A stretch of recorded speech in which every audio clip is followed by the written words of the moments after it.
ఓం శ్రీమాత్రే నమ.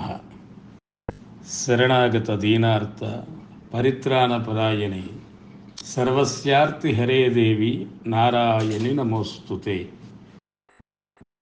3/10/2024 గురువారం నుండి దేవీ శరన్నవరాత్ర మహోత్సవాలు ప్రారంభమవుతూ ఉన్నాయి. తొలి రోజున శ్రీ బాలా త్రిపుర సుందరీ దేవి అవతారం. కలశ స్థాపన చేసేటువంటి వారు ఉదయం 8:41 కలశ స్థాపన చేయాలి. అమ్మవారి యొక్క దివ్యమైనటువంటి నామాలని స్మరించాలి. శివశక్తి స్వరూపాన్ని ధ్యానం చేయాలి. ఇంకా ఓపిక ఉన్నవారు శక్తి పంచాయతనం అంటే గణపతి, విష్ణువు, శివుడు, సూర్యనారాయణుడు, అమ్మవారు. అమ్మవారిని వివిధ రూపాలలో 9 రోజులు సేవించుకుంటూ ఉంటాం. అందులో భాగంగా తొలి రోజున శ్రీ బాలా త్రిపుర సుందరీ దేవి అవతారం. గుడాన్న ప్రియ అమ్మవారికి బెల్లముతో చేసిన పొంగలి నివేదన చేయాలి. రాత్రి పూజ విశేషమైనటువంటిది. అమ్మవారిని పుంరూపం వా స్మరేద్దేవి, స్త్రీ రూపం వా విచింతయేత్, అథవా నిష్కలాన్ ధ్యాయేత్ సచ్చిదానంద విగ్రహం.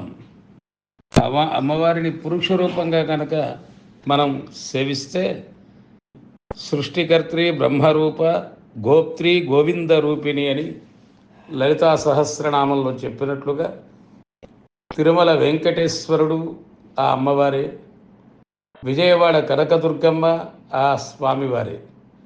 భగవంతుడు అంటే ఒక విద్యుత్తు లాంటివాడు, మనకి సమస్త లాభాలను చేకూర్చేటువంటి వాడు.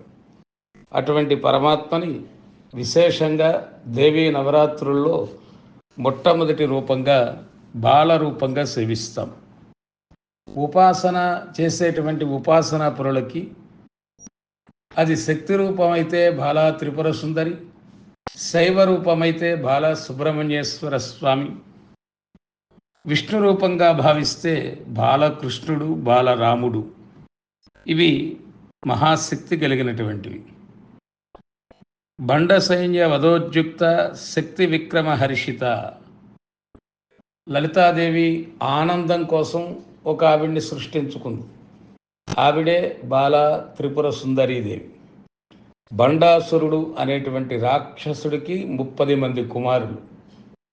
అసుర బుద్ధితో మహర్షులని, సాధు సజ్జనులని ఇబ్బంది పెడుతూ ఉంటే వారిపై యుద్ధానికి బయలుదేరతాను అంటుంది బాలా త్రిపుర సుందరీదేవి. అప్పుడు అమ్మవారు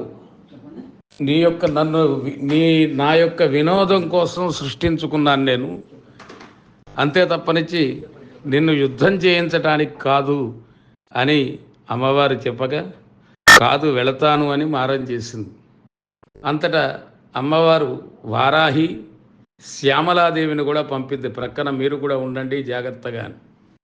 కానీ బాలా త్రిపుర సుందరి చేసేటువంటి ఆ యుద్ధానికి బండ సైన్య వధోద్యుక్త శక్తి విక్రమ హర్షిత అందరూ ఆనందపడిపోయారు. ఆ బండపుత్రులని 30 మందిని కూడా సంహరించేసింది అమ్మవారు. సంహరించి ఆ అమ్మను చేరుకుని మళ్ళీ బాలాలీలా వినోదిని, ఆ అమ్మవారికి వినోదాన్ని చేకూర్చినది బాలా త్రిపుర సుందరీదేవి అవతారం. ఉదయం శివశక్తి స్వరూపాన్ని ఆరాధన చేసిన సాయంత్రం పూజ విశేషంగా చేసుకోవాలి. ముఖ్యంగా ఈ నామాలని 9 రోజులు జపిస్తే ఆపదలు తొలగుతాయి, సుఖాలు కలుగుతాయి. దుర్గా నారాయణీశాన విష్ణుమాయా శివ సరస్వతి నిత్యాసత్య భగవతి సర్వాణి సర్వమంగళ అంబికా వైష్ణవీ గౌరీ పార్వతీ చ సనాతని. ఏషానాంనాం షోడశిక శ్రీదుర్గా ప్రియంకరి కీర్తినాదాయ సుఖద సర్వోపద్రవనాశిని. సర్వ ఉపద్రవాలన్నిటినీ కూడా నశింపజేసేటువంటివి, సర్వ సంపదలనిచ్చేటువంటి ఈ నామాలని తప్పక ఈ 9 రోజులు జపించాలి. వారి పెద్దలు, వారి గురువులు ఆ అనుష్ఠానాలను యథాప్రకారంగా చేసుకుంటూ ఉండారు.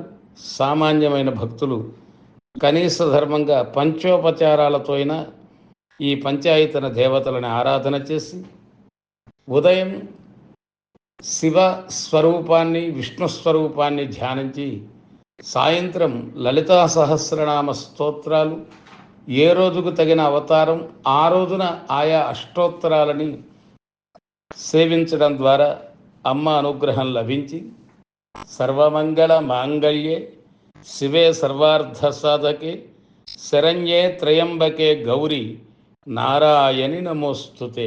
ఆ అమ్మ దయచేత సర్వశుభాలు చేకూరుతాయి.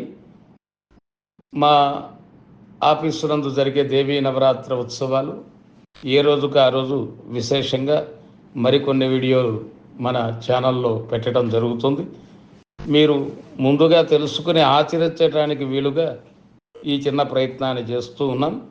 బాలా త్రిపుర సుందరి అవతారం బాల పూజ చాలా విశేషం.